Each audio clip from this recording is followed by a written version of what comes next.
Voy a ser claro desde el principio. Los niveles de poder de Dragon Ball no tienen lógica, y en su momento solo fueron un mecanismo para mover la trama, crear expectativa en los combates y establecer un sistema de riesgo para los personajes. Porque, por ejemplo, un Freezer de 530.000 unidades de poder podría destruir un planeta fácilmente, ¿verdad? Pero supuestamente un Vegeta de 18.000 unidades también podría, por lo que guiarse simplemente con la capacidad destructiva no era el mejor mecanismo para medir poderes. Por lo que, sí, en teoría medirlos con números exactos fue una buena idea en su momento, y de hecho fue tan emblemático que ahora, tantos años después, la gente tiende a evaluar los poderes de pelea de todos los personajes habidos y por haber con este mismo sistema. Pero hay que ser honestos, mientras la trama fue avanzando, estos poderes fueron creciendo tan arbitrariamente que, si nos ponemos a pensar, carecen de todo sentido lógico. Y creo que esto se evidenció en la saga de Freezer, pues al finalizar esta, ya los niveles de poder dejaron de medirse de forma numérica. Pero creo que la principal causa de que los niveles de poder perdieran toda lógica no fueron los niveles en sí, sino la tan conveniente habilidad de los Saiyajin de elevar su poder después de estar al borde de la muerte, es decir, el Zenkai. Es que esta habilidad simplemente es el poder del guión en su máxima expresión, siendo la principal herramienta que tuvieron los Saiyajin en esta saga para poder enfrentar a los tan temibles enemigos cuyos poderes eran muy superiores al de todos los anteriores obstáculos que tuvieron que enfrentar, por lo que el que los aumentos producto de los Zenkai fuesen tan arbitrarios no fue más que una excusa para poner a los Saiyajin a la par de estos rivales, por lo que quiero que veamos si existe alguna forma de adaptar estos poderes de manera funcional a la saga, es decir, que se puedan llevar a cabo los mismos acontecimientos y combates que se llevaron a cabo, pero sin depender del poder del guión, en la medida de lo posible, claro está. Y para eso, vamos a establecer algunas reglas antes de empezar con los niveles de pelea y sobre todo, los Zenkais. En primer lugar, quiero que nos preguntemos, ¿cuánta diferencia tiene que haber entre el poder de dos peleadores para que uno sea notablemente más fuerte que el otro? Bueno, en Dragon Ball esto es un poco inconsistente, pero trataré de establecer una relación que nos satisfaga a todos y para esto usaremos a Vegeta, pues de este personaje tenemos algunos datos bien fundamentados.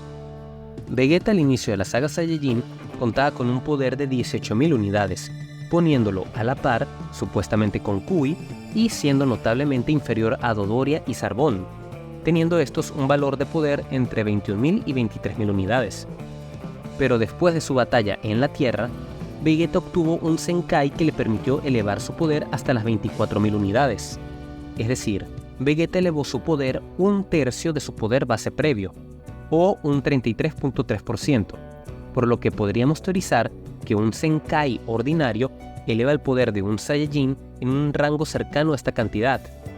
lo cual no diferiría mucho del siguiente Zenkai obtenido por Vegeta en esta saga, es decir, después de recuperarse de su batalla contra Zarbon, donde elevó su poder desde las 24.000 a las 30.000 unidades, lo que es un poco menos del aumento esperado, siendo, en este caso, solo un aumento del 25% de su poder base previo. Pero no es una cantidad lo suficientemente grande como para romper esta norma,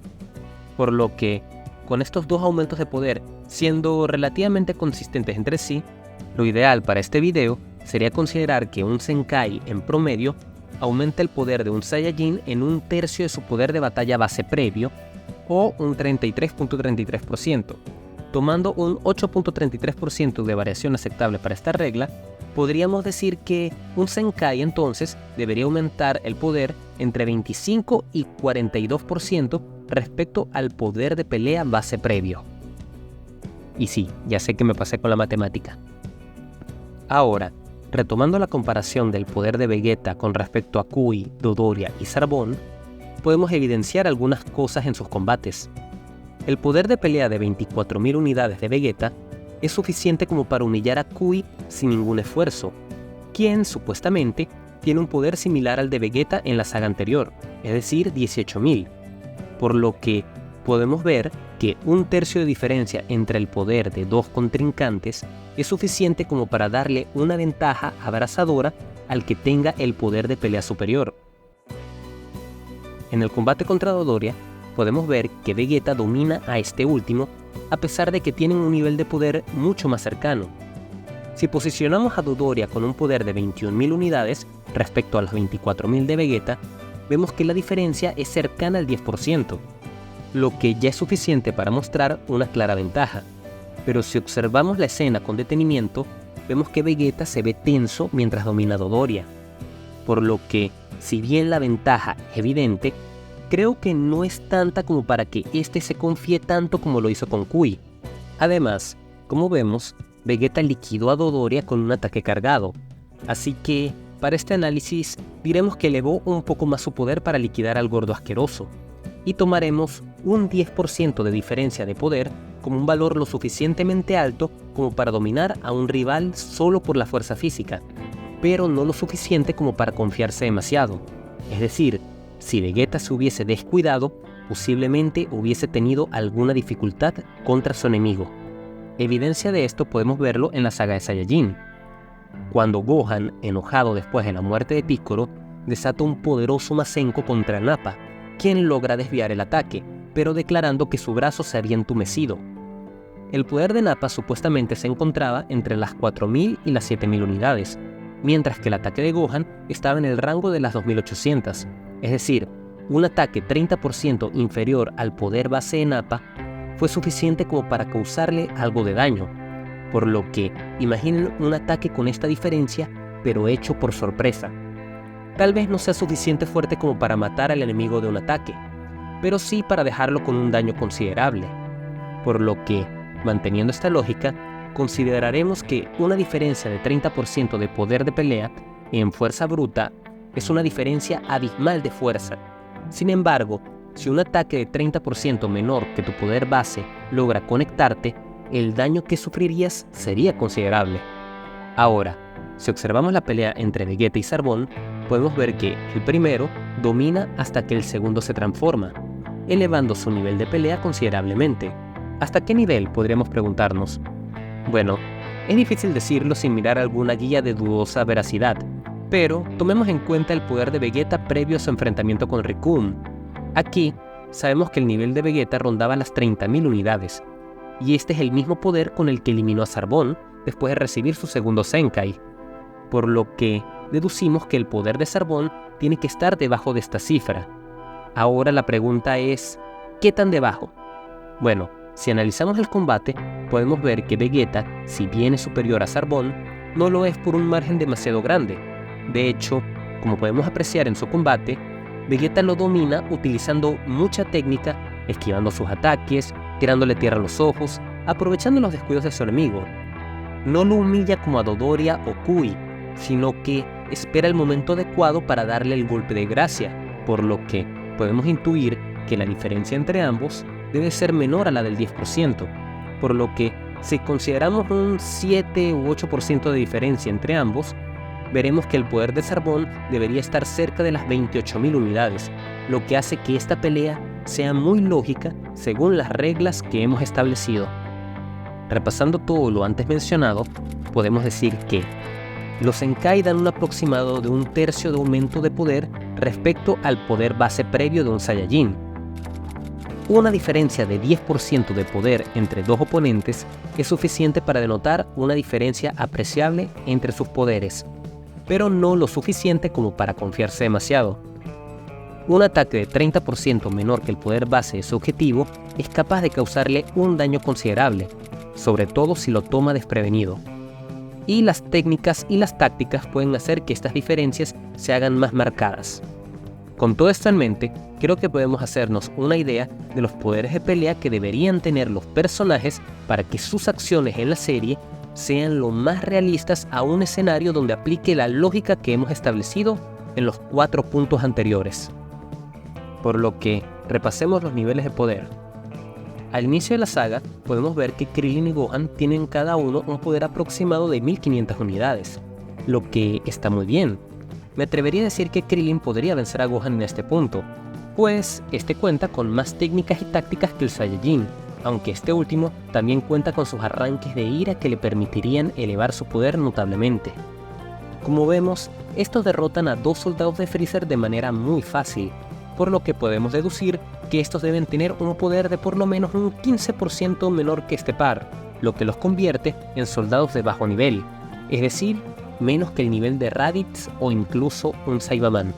Luego de esto, vemos que Freezer y sus hombres atacan a una pequeña aldea donde, según, se nos indica que el poder de los Namekianos oscila entre las 1000 y las 3000 unidades, lo que les hace superiores a la mayoría de los soldados de clase baja de Freezer e incluso le hubiesen causado problemas a guerreros como Nappa si atacaban en conjunto.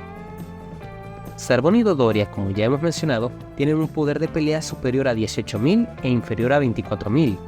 por lo que, utilizando algunas guías oficiales y no oficiales, pero principalmente mi criterio propio, les he establecido un poder de 21.000 y 22.000 unidades respectivamente, mientras que el propio Freezer, en su primera forma, se acredita con un poder de 530.000 unidades, lo que lo posiciona como el más poderoso ser visto hasta ese punto en la serie. Adicionalmente, en el planeta se encuentra Kui, quien, como ya mencionamos, se acreditaba tener un poder similar al de Vegeta en la saga Saiyajin, por lo que, cuando este último se dispone a buscar las esferas del dragón para sí mismo y matar a todos los soldados de Freezer que pueda en el proceso, no tiene ningún problema en liquidar a su anterior igual, pues la diferencia entre ambos es de un 33.33%, suficiente como para borrar a Kui de la existencia. Vegeta haría lo mismo con Dodoria, y como ya mencionamos, aunque la diferencia del poder entre ambos ronda el 10%, esta es lo suficiente como para que el príncipe guerrero elimine a Dodoria sin ningún problema, cosa que intentaría hacer con Zarbon, pero con lo que no contaba el príncipe es que este soldado podía transformarse, aumentando su nivel de poder hasta las 28.000 unidades,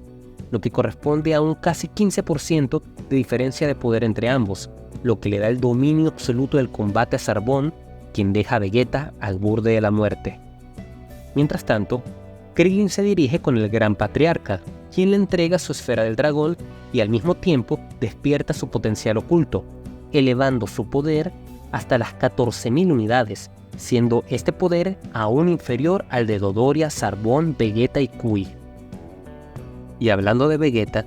este último se recupera de sus heridas y obtiene un nuevo Zenkai, elevando su poder hasta las 30.000 unidades, por lo que, cuando llega el momento, se enfrenta a Zarbon siendo considerablemente superior a este, pero siendo su técnica la que le da la mayor ventaja. Luego de esto, suceden robos y persecuciones por las esferas del dragón, en la que nuestros personajes se mueven por todo el planeta. En eso, Nail se enfrenta a Freezer, y a pesar de que el guerrero Nameku tiene unas sorprendentes 40.000 unidades de poder, no se compara con las bestiales 530.000 unidades de Freezer, por lo que este último podría liquidarlo con facilidad, pero en lugar de eso, solo lo tortura. Mientras todo esto ocurre, Gohan se dirige con el Gran Patriarca, quien desbloquea su poder con la esperanza de desafiar a Vegeta. Lamentablemente, el poder obtenido por Gohan no es suficiente como para ser un problema para el príncipe guerrero, pero sí lo suficiente como para ser comparado con Goku de la saga anterior. Un poder de 16.000 unidades parece una cantidad aceptable para este Gohan, pues cuando la fuerza Ginyu lee su poder junto con el de Krillin, estos aseguran que tienen una cifra superior a las 10.000,